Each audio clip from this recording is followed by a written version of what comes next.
예, 반갑습니다. 예, 또 한 달 만에 정기적으로 뵙고 있습니다.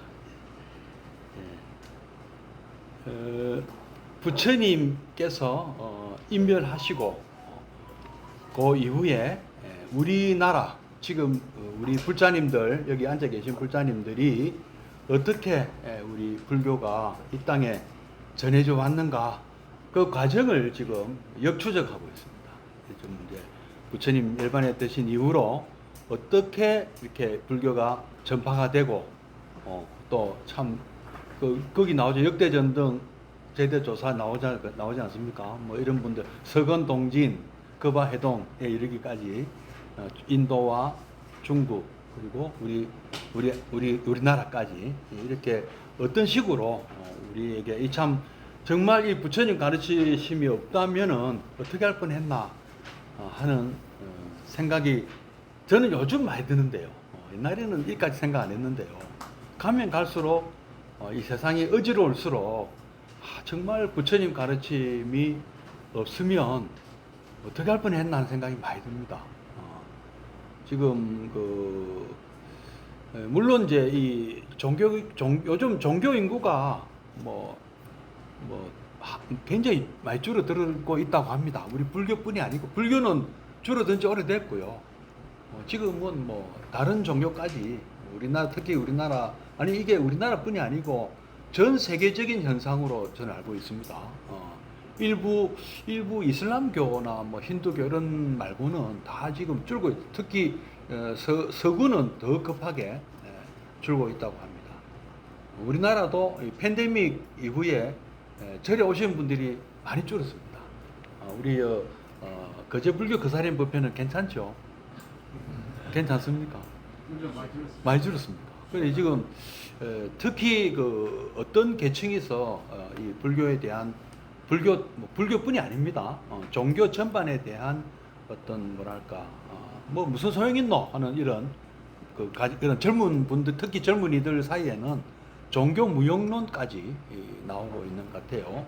그래서 저 나름대로 그 원인과 거기에 대한 대책을 한번 생각해 봤어요. 제가 고민할 게 뭐 있겠습니까? 그거밖에 없습니다, 저는. 그 다음에 이제 또 있다 하면 좀 우리나라 또 나라 걱정, 안 해도 되는 나라 걱정, 국민으로서는 해야 되죠. 저도 한 사람이 국민으로서 N분의 1의 걱정을 하고 있습니다. 그리고 늘 이렇게 또 축원할 때마다 아까 제가 들으셨죠? 우순 풍조 미난락 바람은 비는 순조롭게 바람도 우순 풍조 순조 아닙니까? 우와 비와 바람은 순조롭게 오라 이 말이죠. 오지 말라는 얘기 아니죠. 안 오면 큰일 나죠. 비도 와야 되고 바람도 불어야 됩니다. 그렇지 않습니까? 근데 그게 너무 심하게 오면 큰일 나잖아요. 그래서 우순 풍조 민안락 우리 국민들은 안락하면 좋겠다. 그죠? 그 다음에 또 뭐죠? 국운융창 안경제 이왕이면 나라의 운이 좀 융성해서 경제가 좀 잘 돌아가면 좋겠다. 그죠? 그 다음에 세계평화 병역소 옛날에는 국계안녕 병역소였어요. 고려시대 이럴 때만 해도 왜냐하면은 고려시대나 조선시대만 해도 국경에서나 전쟁이 있지 물론 그렇게 믿고 있다가 호이 났지만은 이제 국계 안녕 국방 그러니까 국계라는 걸 국경선을 얘기하는 거 아닙니까? 나라의 경계 거기에서 물론 전쟁 같은 거 없으면 좋겠다 이런 말이거든요. 근데 요즘은 우리 젊은이들이 나라만 국경만 지키고 있는 게 아니죠, 그죠? 파병도 가잖아요. 그래서 이왕이면 그리고 실제로 우리가 어느 지역에서 전쟁이 터진다 이러면 손해 보는 것도 많습니다. 이익 보는 것도 있지만, 그죠? 우크라이나 전쟁 때문에 우리가 손해 보는 게 많다고 들었습니다. 우리 어떻습니까? 하나오션은 좀 손해 많이 보고 있습니까? 덕 보고 있습니까? 덕 보는 사람들도 있어요. 전쟁이 터지면 전쟁 무기라든지 전쟁 무기 산업이라든지 또 소위 말하는 방위 산업, 방사는 아마 수출이 잘 될 거예요. 그런 얘기 많이 들리고 하는데 그래서 어쨌든 사람이 이렇게 젊은 사람들이 그런 데 나가서 이렇게 참 억울한 희생을 당하는 일은 없어야 되잖아요. 그죠? 그렇지 않습니까? 그렇게 생각 안 하십니까? 그리고 실제로 그 우크라이나 전쟁으로 해서 지금 군인들만 한 50만 명 죽었다 그래요. 양국 군인들만. 우크라이나 군이 한 20만 명, 러시아 군이 30만 명. 제가 세본 건 아닙니다. 근데 세본 게 아닌데 얼핏 그렇다 이러더라고요. 서로 또 이게 숫자가 정확하게 나올 수가 없대요.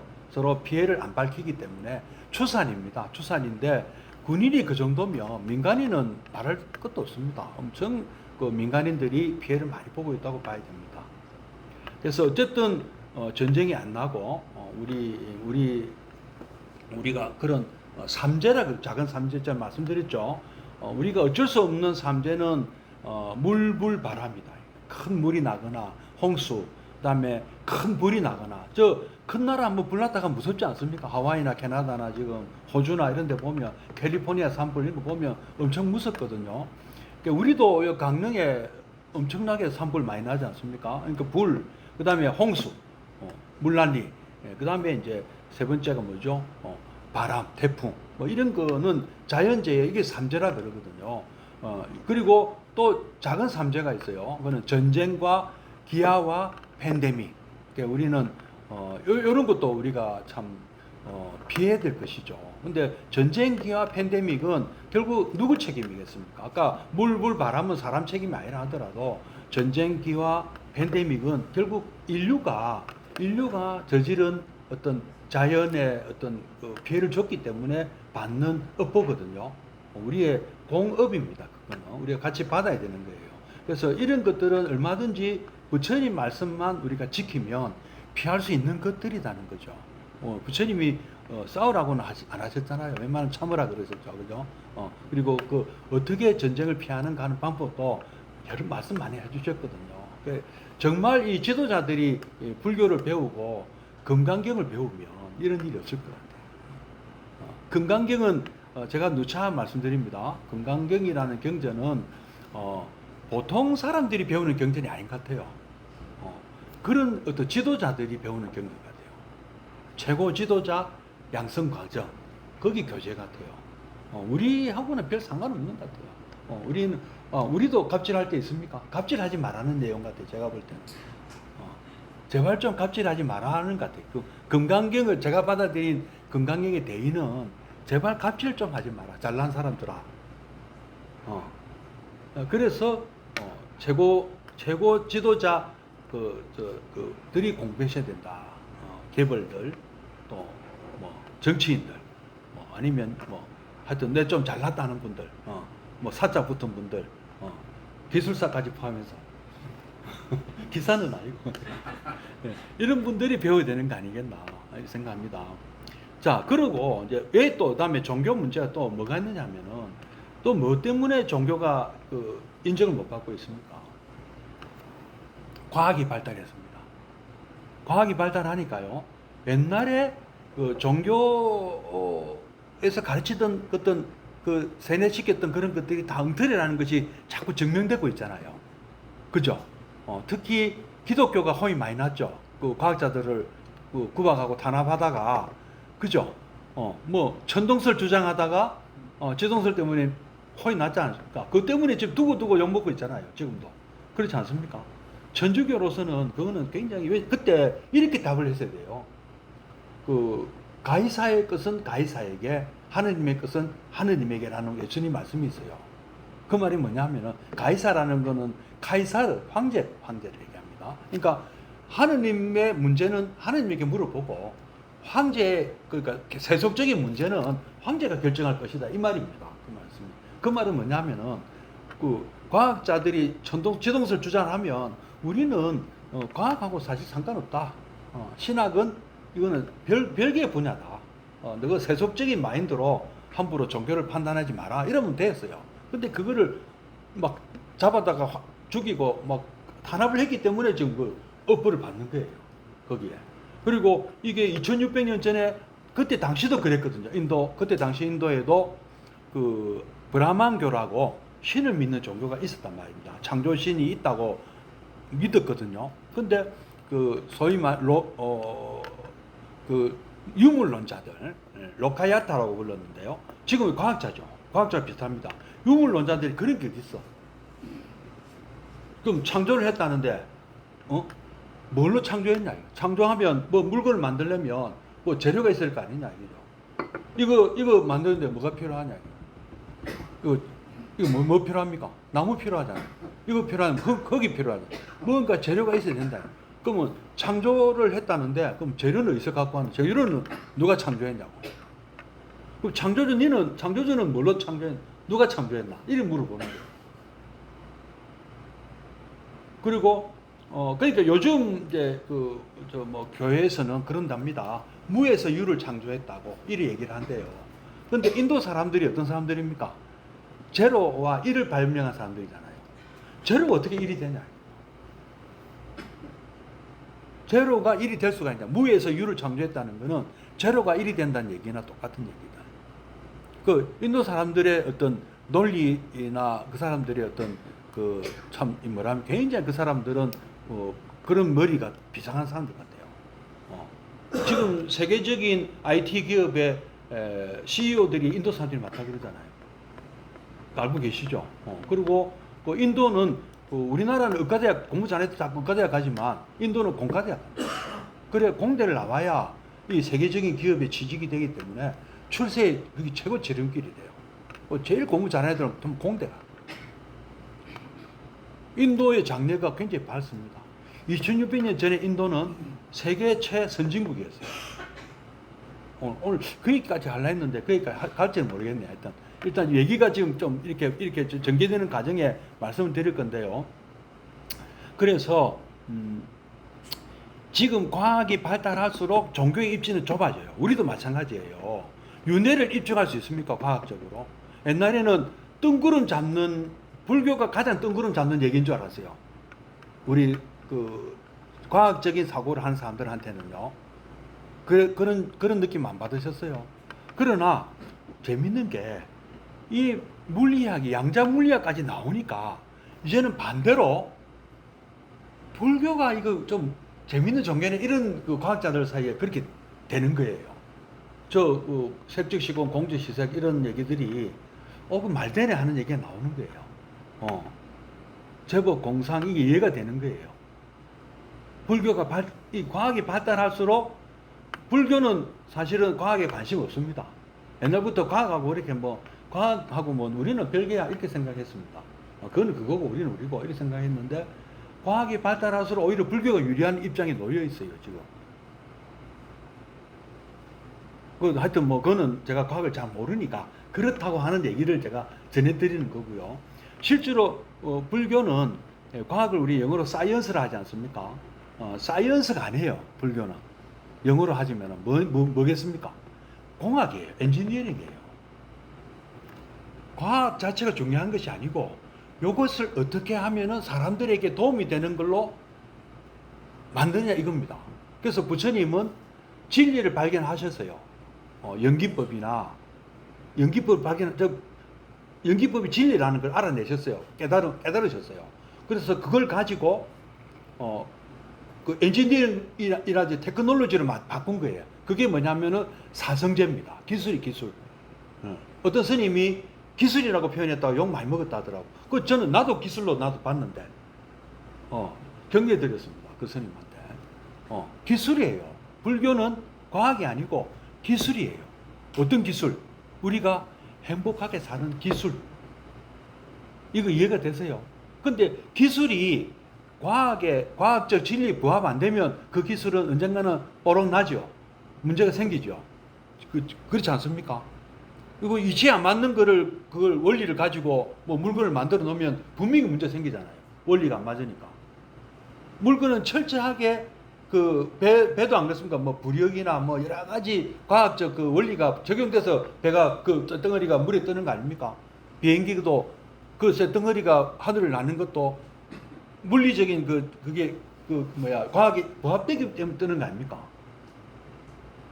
그게 마술로 떠나요? 소리 마술이 한다고 떠나요? 맞습니까? 우리 여기 계신 분들이 저보다 그런 면에서 전문가라 제가 드리는 말씀이에요. 맞죠? 끄떡끄떡 안 하니까 난 내가 틀린 줄 알았습니다. 지금까지는 뭐 잘못된 거 없지. 그래서 그 다음에 이제 또 문제가 뭐냐? 왜 종교인이 엿먹냐면은 문제는 또 뭐가 또 있겠습니까? 생활 문제입니다. 생계 문제. 부처님 당시에는 어떻게 먹고 살았습니까?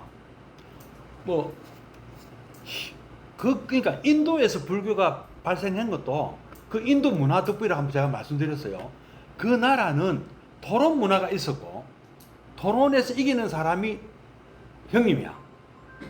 우리나라는 어떤 사람이 형님입니까? 돈 많은 사람이 형님이에요. 나이 많은 사람이 형님 아닙니다. 솔직히 맞죠? 재벌 2세, 3세 새까맣게 어린 것들이 그 할배들 막 뭐 욕하고 막 조인트 까고 하잖아요. 그 무슨 그 조인트 깝니까 그 사람들이? 김도환이가 지구보다 나이 많은 사람들 막 바로 부리잖아요. 그 뭐 때문에 형님입니까 김도환이가? 주먹이 있어서 형님 아닙니까? 그 지금 그때 당시 인도는 누가 형님이냐 하면은 말빨로 토론으로 설득시키면 형님이에요. 그래서 부처님이 형님 되신 거예요. 그 제자들 70, 80짜리 제자들 많았습니다 그때.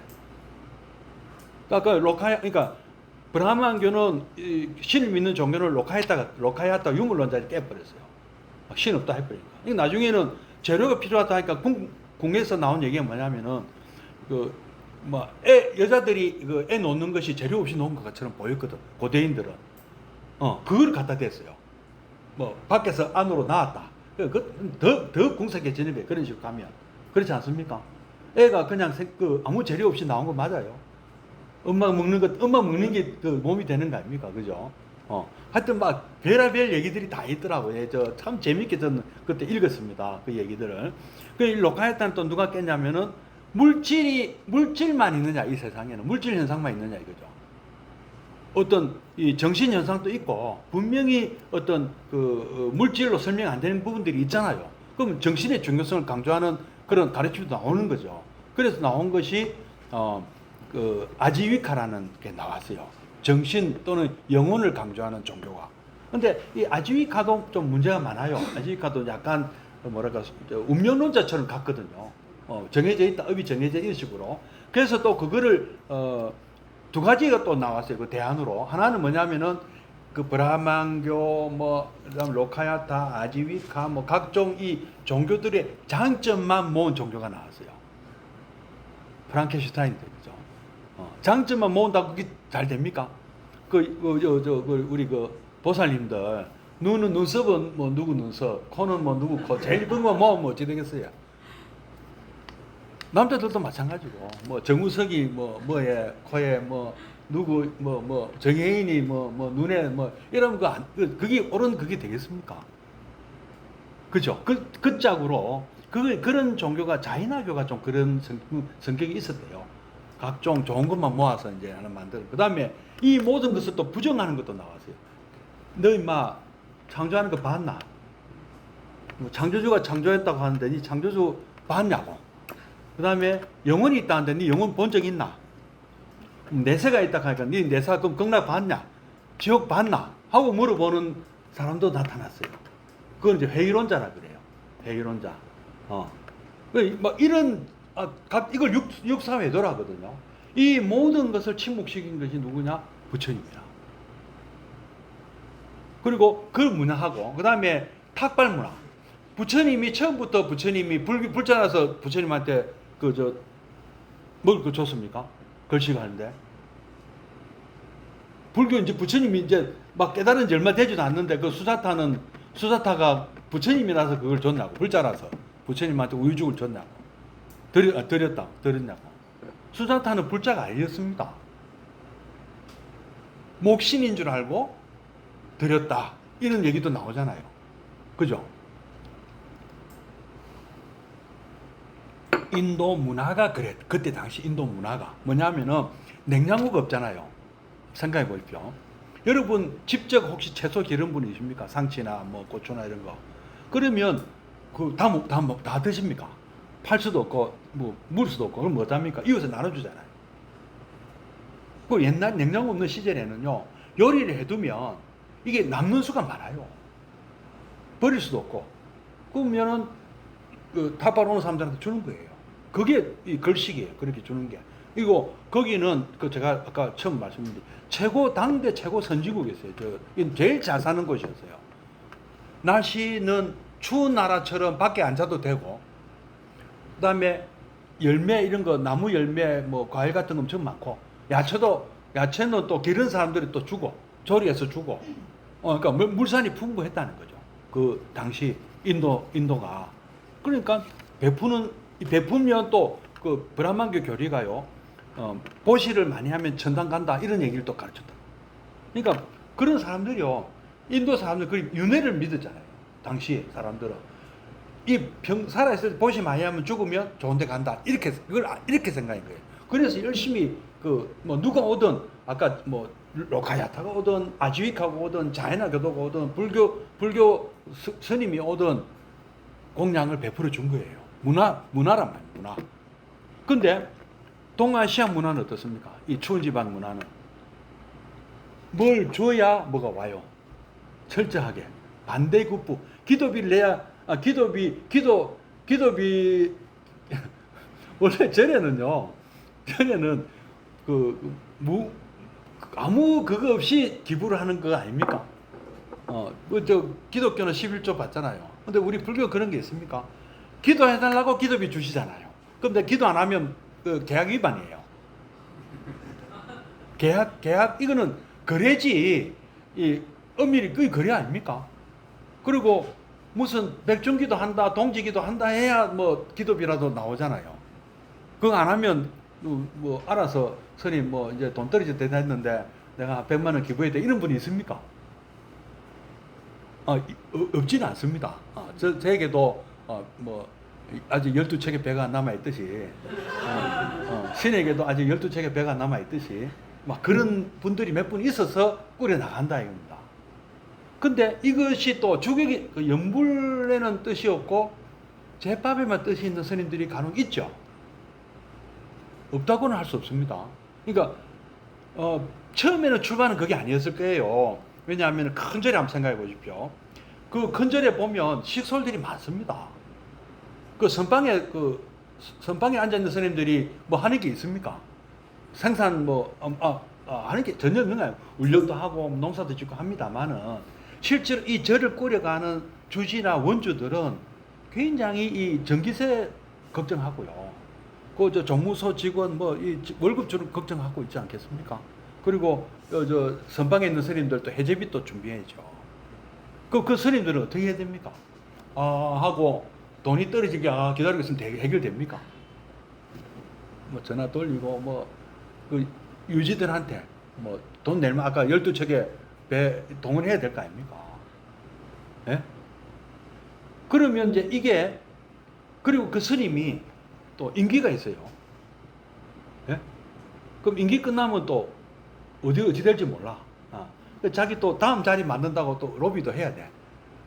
절 사찰 운영해야지, 월급 늘 돈을 만지다 보면 돈 욕심이 딱 생길 수도 있어요. 오늘 그 말씀도 드리려고 시작한 거예요. 그럼 그걸 어디까지 허용해야 될 겁니까? 어디까지? 오늘 준비한 거 다음 주에 하면 됩니다. 또. 이제 하나의 제가 일화를 말씀드리면은요, 신라시대 때 얘기인데요. 신라시대 때 어떤 왕사라고 있지 않습니까? 국사가 있고 왕사가 있어요. 국사는 나라의 스승이다. 물론 왕사가 국사인 경우도 있습니다. 그럼 뭐 정말 큰 스님들은 국사가 있죠, 그죠? 임금의 나라의 스승. 그 다음에 왕사라고 또 그 밑에 단계, 임금의 개인 어떤 자문위원 같은 분. 신라시대도 불교 국가니까 그런 스님들이 항상 그 임금 주변에 살면서 자문에 응해야 돼요. 임금님이 찾습니다 라면은, 요즘 같으면 어떻게 했습니까? 청와대 근처 살면서, 청와대가 아니네, 지금 용산 근처 살면서 자가용, 외제 자가용 착 타고 착 가야죠. 거기 버스 타고 갈 수 있습니까? 대통령이 부르는데.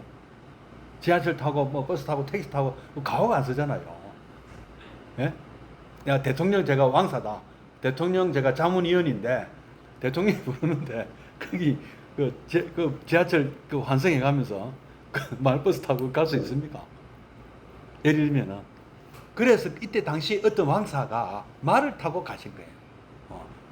말을 타고 또 끝까지 갈 수도 없어요. 하마라는 그 표시가 있어요. 하마정, 우리 부산에 하마정이라는 데 있잖아요.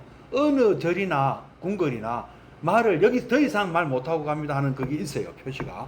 거기까지 말 타고 가가지고 말 묶어놓고 뭐 걸어 들어갔겠지만은 어쨌든 말을 타고 갔다가 이제 임금님 만나고 뭐 국정에 대한 자문을 해드리고 말을 타고 퇴근을 하는데 이 말 타고 이렇게 가다 보니까 옆에 스님이 하나 지나가는데 이 바랑에 이 뭐가 뾰족하게 나와 있어요. 근데 이거를 보니까 그 삶은 개 뒷다리야. 앞만 봐도 뭐 이상 이게 뭐 이렇게 보니까네 뭐 앞만 봐도 그래 보이는 거야. 삶은 개 뒷다리가 보이는 거예요. 거기 그래서 깜짝 놀래가지고 이 스님이 스님 불러갖고 그 지금 바랑에 그 뭡니까? 그러니까 삶은 개 뒷다리요. 진짜로. 그 아니 그 스님이 그런 걸 그래 바랑에 넣어 다니셔도 됩니까? 그러니까 이 스님이 그 바랑맨 스님이 뭐라 하냐면은 나는 산고기를 죽은 고기를 갖고 다니는데 이는 산고기를 끼고 다니네.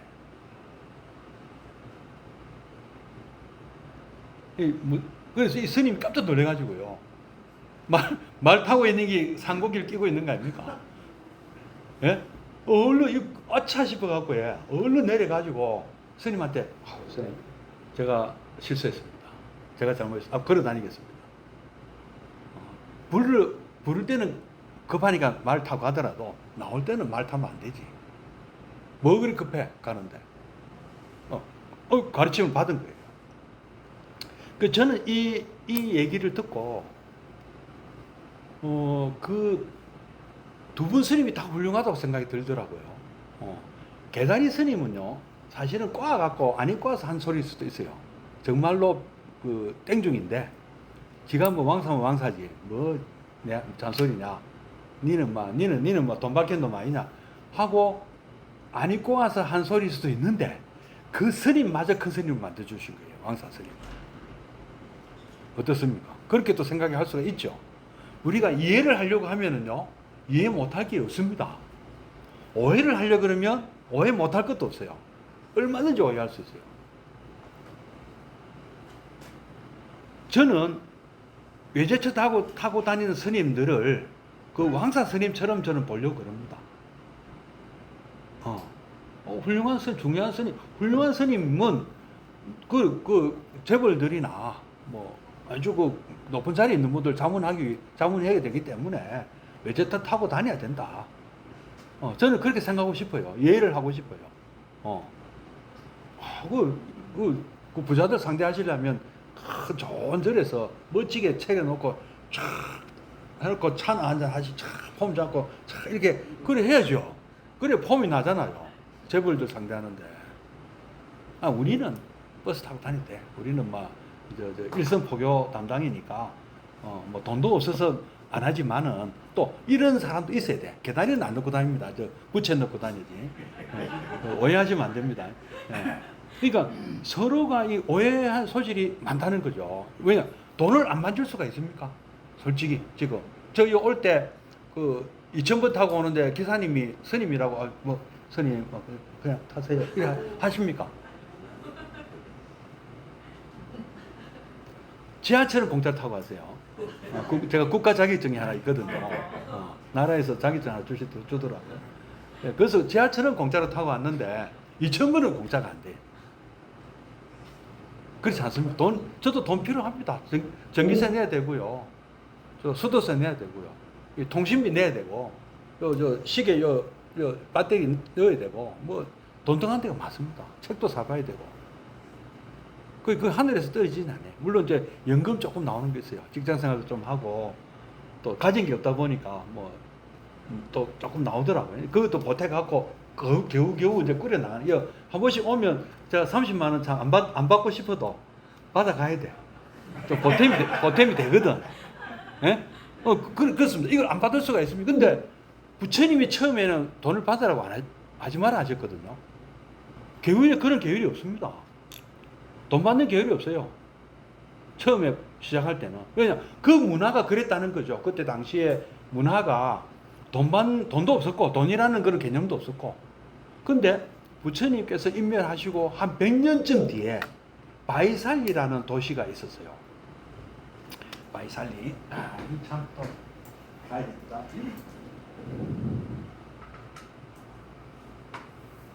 그 인도 지도죠. 여기가 부처님 활동 영역이거든요. 요거를 이제 부처님 태어나신 곳, 그 다음에 여기 중요한 거만 몇 개죠. 여기가 카피라바토, 부처님 태어나신 곳이죠. 여기서 바이산, 그 다음에 아탈리토타,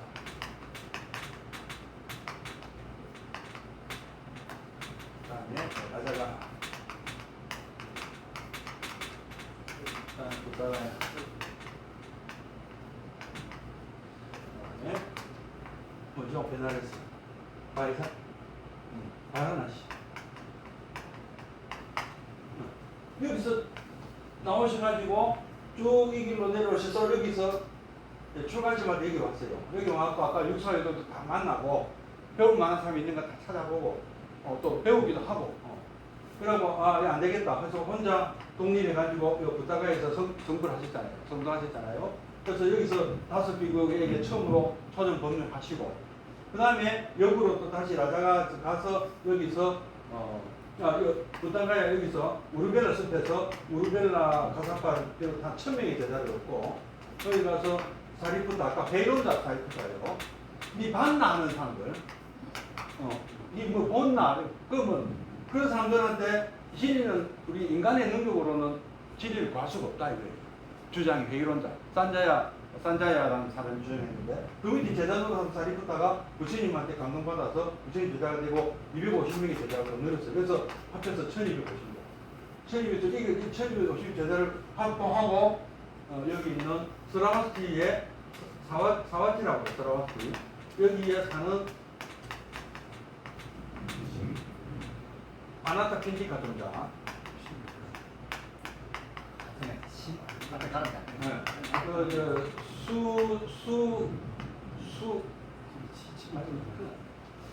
아나타 핀디카 존자 하시다. 이 사람을 만나서 이 사람이 여기 우리 라자가 왔다가 부처님 만나서 초대돼요. 절을 지을 테니까 오시오. 그래서 이렇게 지은 절이 기원정사잖아요. 네, 기원정사. 그러면 여기서 가는 길에 바이산이라는 도시가 여기는 또 재밌는 게 여기가 왕국인데 스라바티는 코살라 왕국, 그다음에 라자가는 마가다 왕국인데 여기는 공화국이에요. 공화국. 귀족들이 연합하는 약간 도시의 성격이 굉장히 좀 자유로운 곳이다. 앞서가는 곳이다. 한마디로 문화가 좀 이렇게 개혁적인 그런 곳이었나 봐요. 그래서 부처님 인면하시고 100년 후에 이 바이살리에라는 도시에 제가 지난 시간에 동방교단이라고 말씀드렸습니다. 서방교단의 사람이 있는 것 같아요. 야사, 이름이 야사인가? 이 부처님 여기가 동방교단이면 부처님이 인면하신 한테 이쪽으로 이제 전도가 간 거예요. 여기가 아반테. 우리 현대자동차 아반 거죠? 아반테. 여기 이게 이름이에요. 아반테. 아반테. 그다음에 우짜이니. 그다음에 이쪽도 나가는데 어쨌든 이때 여기 이제 지금의 뭄바이까지 이렇게 아마 전도가 된 것 같아요. 부처님 인멸 100년 정도 지날 때는. 그리고 대한민국까지 전도됐다, 스리랑카까지 됐다 하는 소리도 있는데 그거는 좀 애매하고 어쨌든 이쪽으로 분명히 전도됐거든요. 그래서 이쪽에 가던 사람이 누가 바이살리로 왔어요. 바이살리로 오니까 스님들이 돈을 받거든. 신도들한테서. 돈 받으면 큰일 난 줄 알고 있는데 소금, 돈 이런 걸 받아요. 소금은 그 샐러리의 원이, 영어 샐러리의 원이 샐러드, 소금이죠. 솔트잖아요. 솔트. 아시죠? 옛날에는 월급을 소금으로 줬다는 거예요. 그러니까 소금도 곧 돈이라 먹는 것도 되지만 그 다음에 이제 요거를 소금을 또 어떻게 씁니까?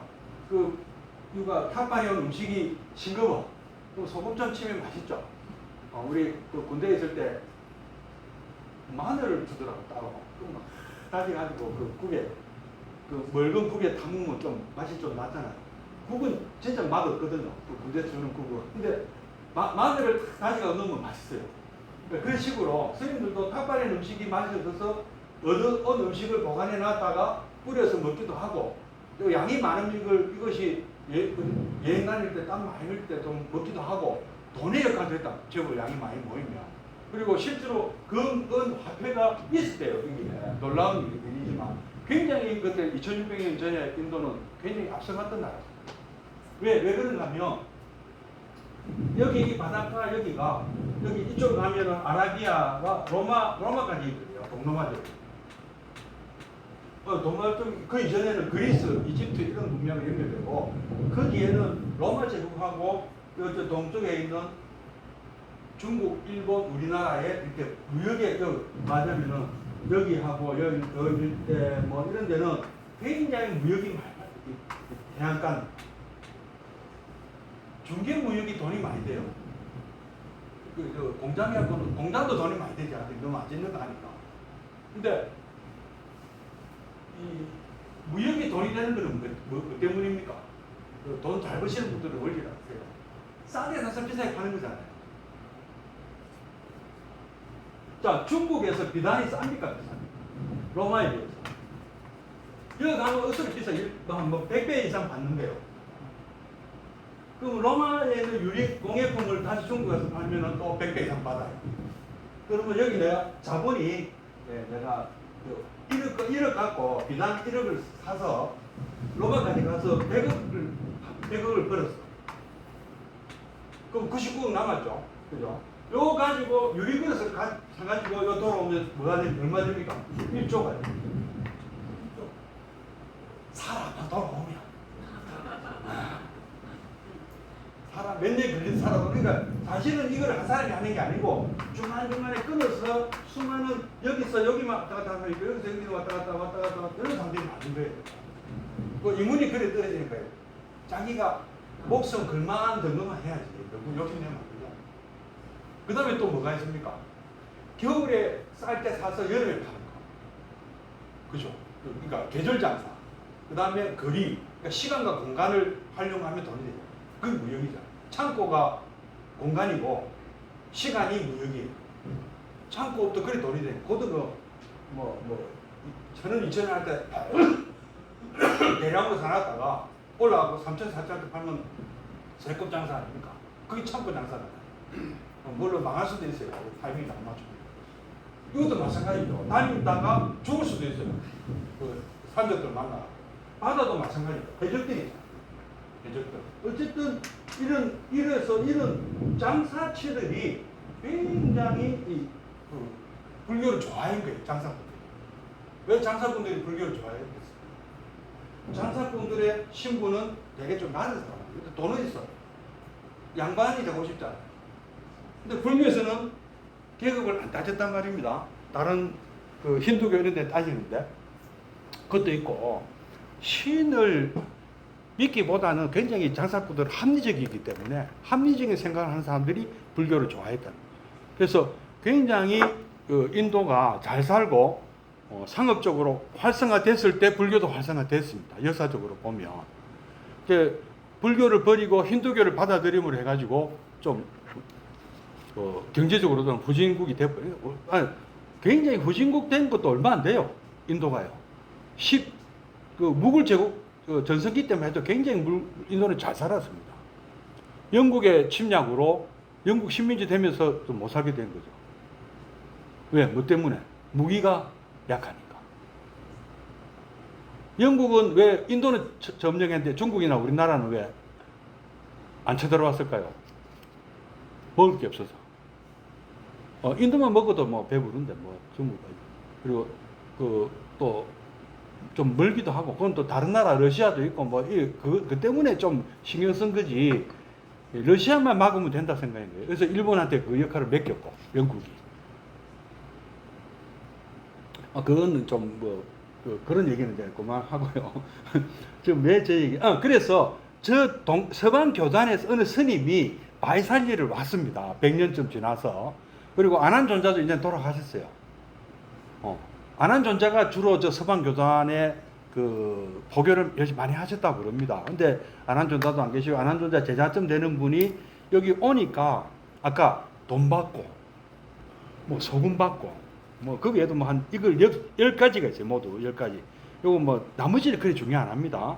요거를 뭐 14라 그래. 10가지 사건이다 그래가지고 10가지 맞으면 10가지 항목이다 이런 뜻이겠죠.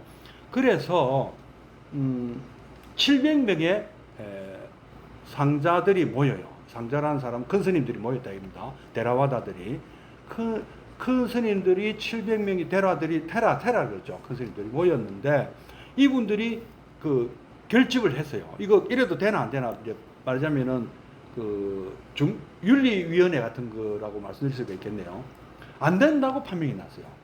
그러면 안 된다. 돈 받으면 안 돼. 부처님 이제 돈 받으라 하대. 근데 이 사람들은 야 안한존자 당시에 안한존자가 부처님으로부터 사소한 계율은 어기도 좋다고 안 했나? 그때는 그게 뭔지 몰라서 그냥 계속 지키기로 했지만 시대가 지금 변하고 있다. 지금 그래서 스님 우리가 지금 뭐 밥 해놓은 게 없는데 제가 1,000원 드릴 테니까 뭐 몇 군데 또 모아가지고 10,000원 되면은 뭐 하나 사 드세요. 1,000원에 뭐 라면이라도 1,000원 갖고는 안 돼. 한 5,000원 주면서 뭐 어디 뭐 라면이나 뭐 하나 드세요. 할 수 있잖아요. 그것도 안 받아야 되느냐? 받지 마라고 결론 났습니다. 워낙 그건 옛날이라 2600, 2500년들이니까. 그래서 받지 말라고 결론이 났는데 그걸 또 순순히 듣겠습니까? 받았던 사람들이. 그래서 분열이 됐어요. 최초의 분열이라고 합니다. 불교가 두 조각이 나버렸어요. 부처님은 참 분열되는 것을 굉장히 꺼리셨는데 그래서 계율을 부처님이 계속 조절을 하셨어요. 분열을 걱정 우려하셔서. 근데 이제는 부처님도 안 계시고 부처님을 한번 만났던 분도 안 계시고 이제는 모두가 니나 내나 뭐 건의가 마찬가지 되어버린 거예요. 그래서 기존의 계율을 지켜야 된다고 주장했던 서방 교단을 중심으로 상자부가 생겼고 기존에 원래 있던 그 부처님 활동 지역인 동방 교단을 중심으로 대중부가 생겼습니다. 그래서 이것이 대승불교의 시초라고 보는 사람도 있는데요. 그거 아니라고 뭐 보는 견해가 더 강해요. 왜냐하면 대승불교 좀 더 뒤에 나타나니까. 그래서 어쨌든 근본 분열이 나고 한 번 분열이 되니까 그동안에 억지로 참았던 그 의견이 다른 사람들이 쪼개지기 시작했어요. 그래서 지말 분열이 해가지고 한 부파가 한 20개 정도 생겼답니다. 부처님의 말씀을 해석을 조금씩 달리하는 그런 부파가. 우리 또 종파라 그러잖아요. 종파가 있죠. 불교에도. 그럼 이 종이라는 말은 종교란 말은 원래 가장 수승한 가르침, 가장 높은 가르침을 얘기합니다. 그래서 이 19세기 말에 1800년대에 영어를 한자어로 일본 사람들이 번역을 할 때 릴리전을 종교라고 번역을 했어요. 이 불교 용어에 종교라고 있었어요. 최고 높은 가르침 이런 뜻으로. 그러니까 불교를 가르치는 거죠. 불교는 불교 스스로 옛날에는 불도라고 했잖아요. 이제 불교라는 말 잘 안 썼는데 어쨌든 그 불경 안에 불교라는 말이 있어서 그거를 종교 영어 릴리전을 종교로 쓰자 하고 한 거예요. 하스피탈을 병원으로 하자. 그다음에 조선을 쉽빌딩을 조선이라 부르자. 네? 이런 식으로. 그다음에 공학을 엔지니어링을 공학으로 하자. 사이언스는 과학으로 하자. 하는 식으로 그거를 누가 정했냐? 일본 학자들이 정했어요. 그래서 우리가 쓰고 있는 한자 두 개를 묶은 이 한자 수많은 것들이 다 영어예요. 그래서 우리가 영어 보면 이해가 더 빠를 수도 있어요. 어떤 분들 영어를 아시는 분들은 계약서나 견적서나 도면 이런 거 보면 영어로 보는 게 더 빠른 사람들도 있어요. 개념이 더 확 와닿기 때문에. 드로잉을 도면으로 하자. 이런 예를 들면 말하자면 그런 거. 그리고 우리가 도는 지도고 면은 면이고 이래서 우리 그렇게 번역해서 우리가 받아들입니까? 그냥 도면 드로잉 딱 이게 바로 이렇게 딱 우리가 그렇게 받아들이잖아요. 스쿨 학교 뭐 이런 거 그죠? 이런 식으로 만들어진 단어들이었어요. 한자어. 그러니까 저쪽 그래서 이제 서양 사람들이 볼 때는 불교는 릴리전이 아닌 거죠. 릴리전은 왜냐하면은 신을 믿는 종교니까. 우리 신 필요 없는데. 저기 계신 신은 뭐냐? 다 뭐 있더라도 불교를 도와주는 분들이지. 뭐 우리보다 더 힘이 센 존재들이 있을 수가 있어. 그러나 저분들도 우리 교화의 대상이야. 교화가 되면 우리를 외워해 준다. 우리 편이 돼 준다 이거야. 경찰관이나 소방관이 절에 불났다고 안 옵니까? 예? 그러니까 그게 신중이라 말하자면. 우리 병원, 뭐, 국방, 뭐, 그 다음에 뭐, 여러 가지 이런 기능들이 다 신중으로 보시면 돼요. 제가 생각할 때 그런 것 같아요. 다 우리를 도와주는 어떤 이런 시스템이나 조직이나 어떤 이런 현상들, 이런 것들. 이제 그걸 옛날 사람들은 신적인 존재로 봤겠죠. 모르니까. 안 보이니까. 개념을 그렇게 잡으면 돼요. 그래서 우리는 신이 있든 없든 불교는 상관없는 종교예요. 왜?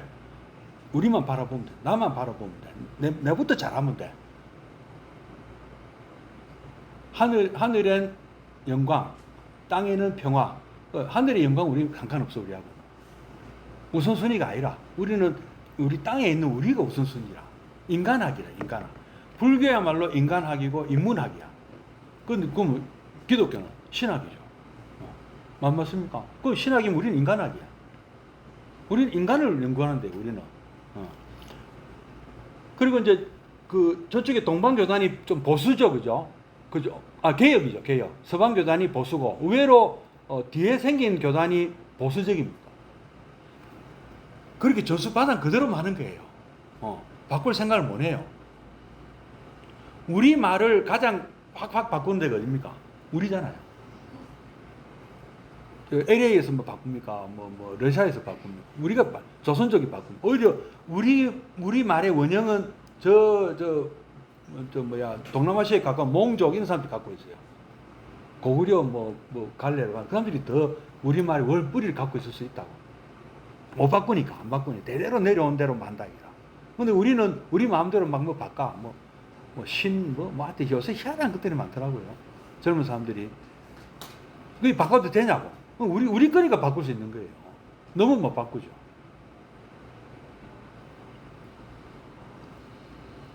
여기서 그러면 여러분들 생각할 때 어떻습니까?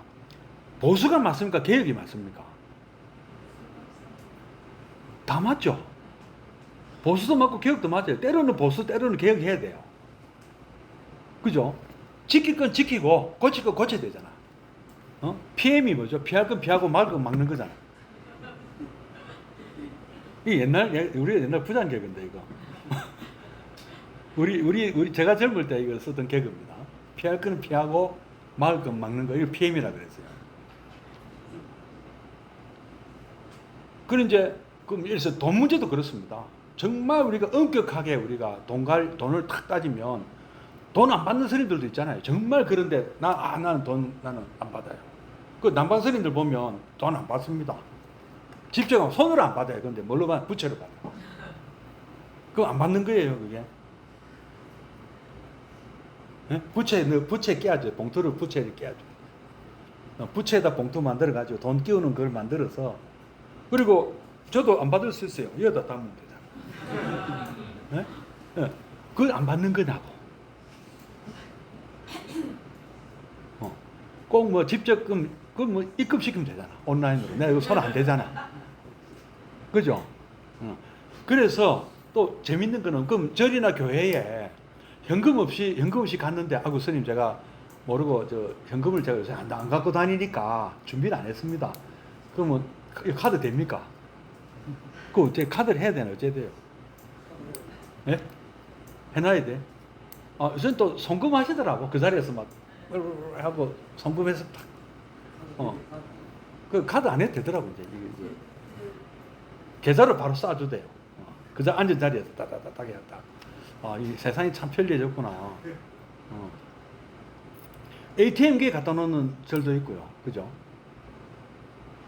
그 은행 은행 입출기 그거 갖다 놓은 큰 데는 그런 데도 있잖아요. 은행이 있는 데도 있고 그죠? 저 입출금 그 ATM. 다 이런 것들이 그러니까 아까 또 참 그래서 깨끗한 것만 따지면 그럼 엉터리라도 좋으냐 이런 말도 나올 수가 있는 거고 반대로 또 그럴듯할수록 사입이더라고요. 그 이제 경계가 분명히 있어요. 돈을 그거를 이제 제가 이제 그 말씀 많이 드립니다. 우리가 속고 있는 게 많다. 테레비 여러분들 테레비 좋아하는 프로 옛날 제가 1박 2일 예를 많이 들었는데 1박 2일을 보실 때 1박 2일에 흠뻑 빠졌단 말이야. 그러면 한 번쯤은 소리만 들어보세요. 화면 안 보고. 무슨 프로그램이 제일 좋아하는 프로 그래 한번 보시라고. 아니면 반대로 소리 죽이고 화면만 한번 보라고. 과연 재밌는가? 그 안에는요, 우리를 꼬시려고 오만 그 짓을 다 해. 박수도 막 웃는 소리, 박수 소리, 이거, 그 현장에서 난 거 아니잖아요. 삽입한 거지. 그리고 자막도 그 사람이 한 얘기 아닌데도 자막을 멋지게 넣어놔. 만화처럼. 그 아무 소리 안 했는데 밑에 아주 멋진 워드가 탁 나와. 그 사람이 생각한 것처럼, 말한 것처럼. 그런 거 많이 모르세요. 그죠? 범소유상. 무릇 상이라는 것은 우리가 더 관념적으로 본다는 거, 이미지. 라는 것은 계시흠망이야.